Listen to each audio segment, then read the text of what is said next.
what kind of impact did the civil rights movement really just have on you when you're in Spring Valley, when you visited Nyack, just during that time period? How did it really just affect you personally? How it affected me is that I was just very excited that this was finally happening. I mean, we were little, and Marian Anderson was asked to sing. You know, we don't even know who she was, probably. An African-American woman who was an opera singer, who was very well known and very talented.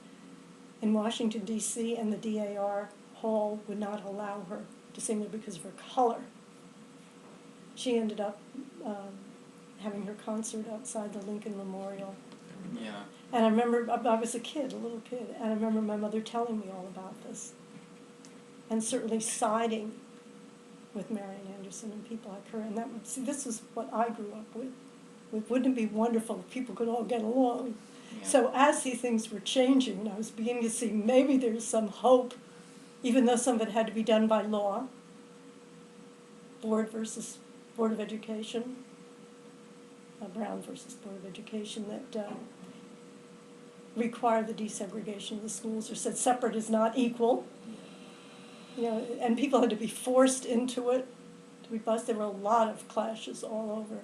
But it seemed that was the only way, and you began to see a little bit of improvement.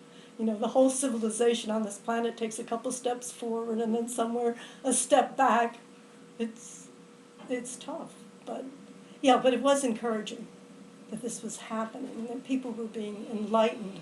A lot of them, I think a lot of it was just having the experience of saying, yeah, these are people too.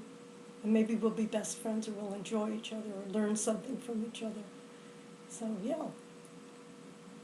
Every time we take that step forward, I feel better. Very cool. Yeah, that's awesome.